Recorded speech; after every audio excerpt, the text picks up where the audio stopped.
जो भी हमारे ओल्ड पेशेंट्स हैं या जो भी हमारे घर में जो दूसरे दादा नाना नानी नानी है, उनको भी बच्चे इन्वॉल्व कर रहे हैं। जो भी स्टडीज अभी तक है बच्चों में, जो भी हम लोग पेशेंट्स भी देख रहे हैं, बच्चों में अभी बहुत ज्यादा पैनिक मत हो, बच्चों में बहुत ज्यादा सिवियरिटी नहीं है। उनमें यूजुअली ये सिम्टोमेटिक है या ज्यादा थोड़े से अपर रेस्पिरेटरी के सिम्टम्स हैं। बच्चे यूजुअली सेटल हो जाते हैं, इसलिए पैनिक होने की जरूरत नहीं। ना जो पेरेंट्स हैं आजकल बच्चों के लिए, उनको ये भी लग रहा है कि अब तो बच्चे भी इन्वॉल्व हो रहे हैं, अब कैसे करेंगे। तो ये पैनिक होने की जरूरत अभी नहीं ना।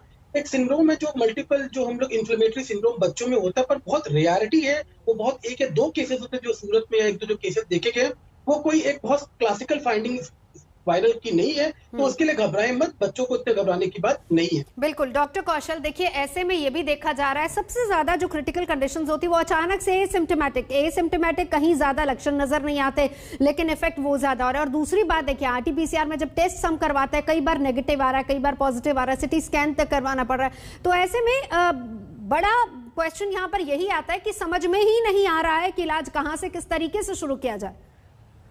देखिए, मुझे लगता है कि किसी को भी अगर इस बात का डाउट है कि उसे कोविड है तो उसको एंटीजन टेस्ट के साथ साथ आरटीपीसीआर कराना चाहिए, क्योंकि एंटीजन की रिपोर्ट यूजुअली 2 से 4 घंटे में मिल जाती है।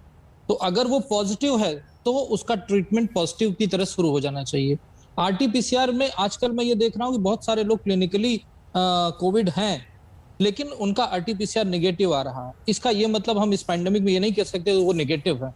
तो अगर एंटीजन एंड आरटीपीसीआर दोनों कंबाइन कराएंगे तो शायद अर्ली डायग्नोसिस होगी और जो आरटीपीसीआर के ऊपर एक्स्ट्रा बर्डन पड़ रहा है वो थोड़ा कम होगा।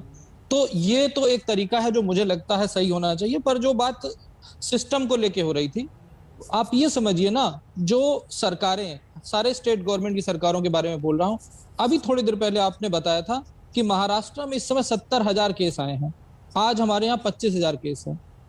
हमने ये देखा है कि जैसा महाराष्ट्र में हो रहा होता वो करीब 15 दिन से 1 महीने के बाद दिल्ली में होता है।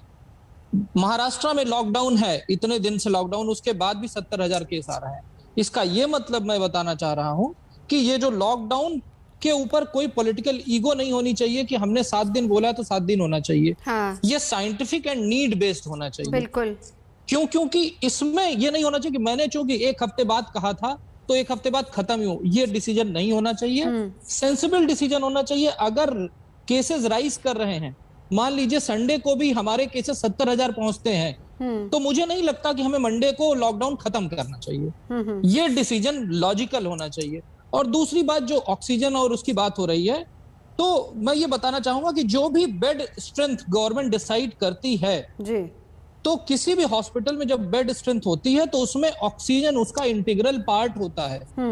यानी कि हर बेड पे, आप सरकारी हॉस्पिटल में याद कीजिए, जब हम छोटे थे तो जाते थे, हर बेड में ऑक्सीजन का चैनल आता था। हाँ। यानी कि जो हमारी बेड स्ट्रेंथ है उसमें ऑक्सीजन डिलीवरी का ना होना, ये सरकार का फेल्योर है।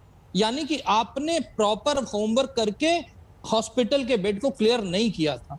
नो डाउट इस पेंडेमिक में ये ऑक्सीजन की क्राइसिस हो सकती है, लेकिन जो हॉस्पिटल के लेवल पे हर बेड पे ऑक्सीजन नहीं है। अभी आप बात कीजिए, हॉस्पिटल में फोन कर कहते हैं जी हमारे पास ऑक्सीजन बेड है या नॉन ऑक्सीजन बेड है या आईसीयू बेड है। ये प्रॉब्लम है, यहाँ पे सिस्टम का फेल्योर है, सिस्टम का फेलियर है। और इसीलिए बार बार ये कहा जा रहा है, खासतौर पर दिल्ली की अगर बात करें तो कह रहे हैं अरविंद केजरीवाल की हम उसको दुरुस्त करेंगे। लेकिन डॉक्टर मनोज, मैं आपके पास आना चाहूंगी, सबसे ज्यादा क्रिटिकल कंडीशन उन पेशेंट्स की हो जाती है जो एसिम्प्टोमेटिक है, क्योंकि आपको पता ही नहीं चलता अनलेस अनटिल आप टेस्ट पर जाए। अगर आप टेस्ट में भी जाते हैं तो भी उस तरह के जो नॉर्मली कोविड पेशेंट को सिम्टम्स आने चाहिए उस तरह के सिम्टम्स महसूस नहीं होते, और फिर उसके बाद एक स्टेज ऐसी आती है जब पेशेंट क्रिटिकल हो जाता है।